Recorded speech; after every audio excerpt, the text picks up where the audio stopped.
Albino Moon. Asya nga pala kaya ako nasugod dito. May nangyari sa munisipyo. Ano ho yun? Yung kaibigan mo si Berto.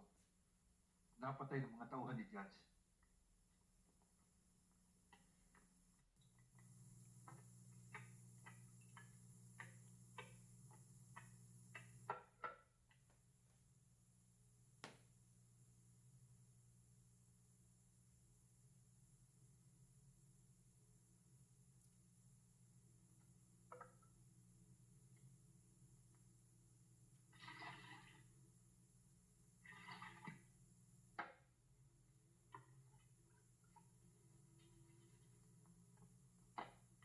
Sayang.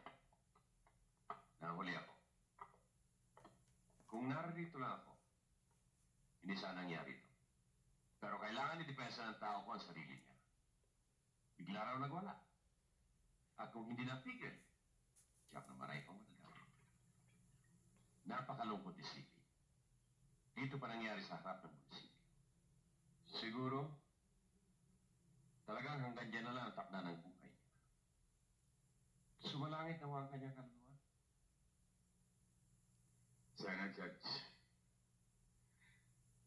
Sana matapos buhusan ng tubig at kuskusin ng basahan ng dugo ni Mamberto. Hindi lamang dyan matatapos ang lahat. Sana umiral pa rin ang timbangan ng katarungan. Hindi dyan matatapos ang ito. At sinisiguro ko sa iyo, napaimbestigahan ko pa ang pinagmula ng lahat ng yan kung bakit umabot sa ganito. At tinityak ko kung sino man ang may kasalanan, mananagot sa batas.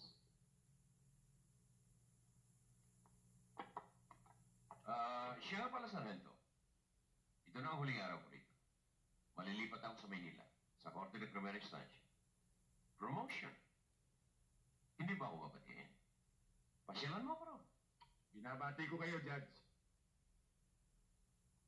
At siya nga rin pala, Judge.